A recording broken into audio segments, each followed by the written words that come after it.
Yo guys, Carman now back with another video, and if you can't tell by today's title, it's going to be a bit of an amateur video, but who cares because the car speaks for itself.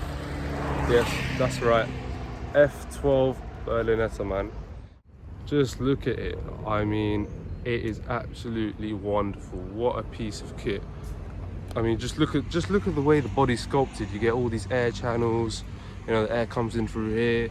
It's not just a piece of art as well. It's fully functional, you know.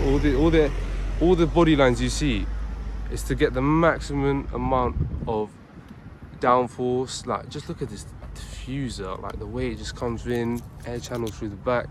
It's crazy. Then you get these quad exhausts, and by the way, this this car sounds crazy. You know, 6.3 naturally aspirated V12 makes about 740 brake horsepower. You know, if we open it up, look at that interior. Honestly, you got the titanium air ducts, you got the classic Ferrari steering wheel with all the controls on it.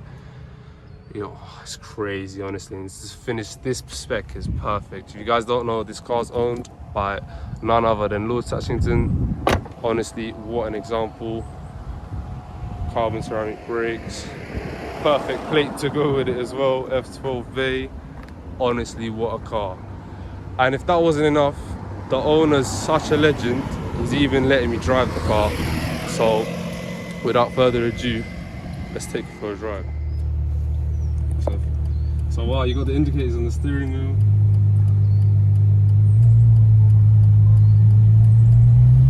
Wow, what a car, guys. I mean, car speaks for itself. F12 is crazy. I mean, as aggressive as this car is, it's rather comfortable and rather sort of, when you've got it in all the normal modes, it's actually rather sedate to drive.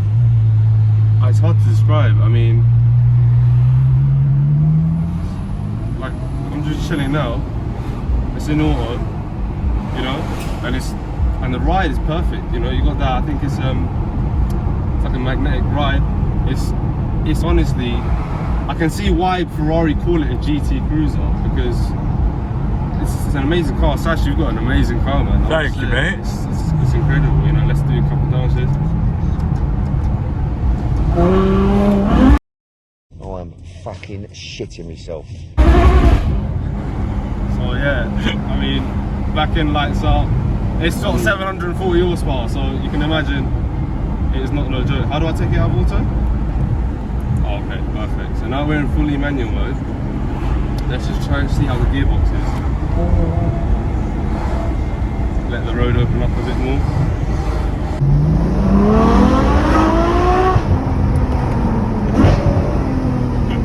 What a sound, man.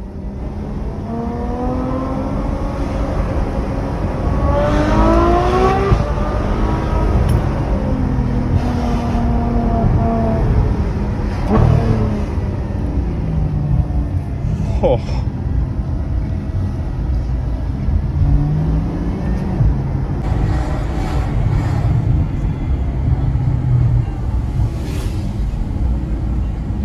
And also, it's not, obviously it's a wide car, but it's not as wide as you expect. And I'm amazed, it's a hydraulic rack, but literally the smallest increments, and you know, the car changes direction.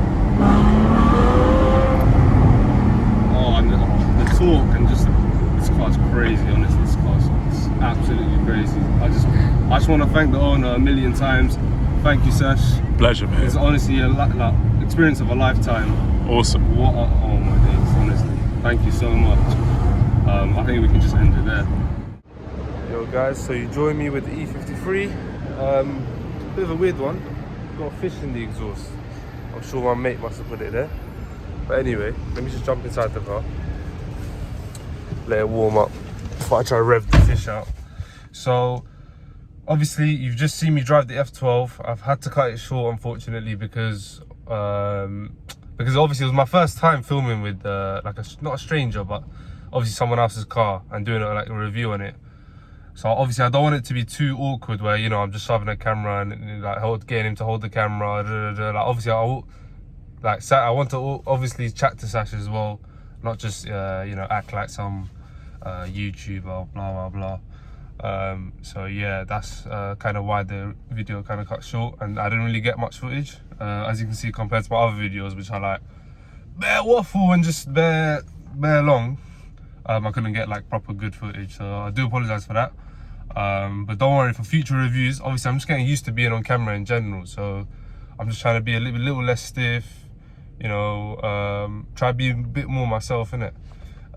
But yeah, as for the F12, I mean, what can I say? It's the power was immense. Like, I've never felt nothing like that. 740 brake, remember that. 740 brake on your right foot, it's no joke. But one thing I was really impressed by was the traction control. Now, obviously, a lot of my mates, I was chatting to them before Sash arranged met me with his Ferrari. I was like, no way am I gonna drive this thing. I'm too scared to drive it. Because everywhere you see online, you see this thing's an animal, this thing's got too much power, it's too scary to drive. So I was like, oh, I'm gonna leave it in wet mode. I ain't even gonna touch the throttle. I mean, I was in race mode, and you saw I downshifted to first. I gave it a little bit of throttle, the rear tires just lit up. But the traction control lets you sort of use the power. It basically lays it down quite nicely without fighting against you. Like, I feel like BMW traction control systems do exactly that. They either cut off the power completely, or they're trying to fight against you, and you know, it's quite hard to control the car. Whereas the Ferrari was nice and smooth. Obviously naturally aspirated, so that nice linear power delivery is real, and the flywheel was so light, so the throttle response is just instant. So yeah, I found that really impressive. You can definitely tell. One thing that's also surprised is, obviously, as much as it being a supercar, it's also a Grand Tourer. The suspension was so comfortable. Honestly, I was so surprised. Like, I find the X5 more uncomfortable than what I felt in the Ferrari. So that was actually mad. But yeah, that pretty much sums up what my thoughts are about the F12.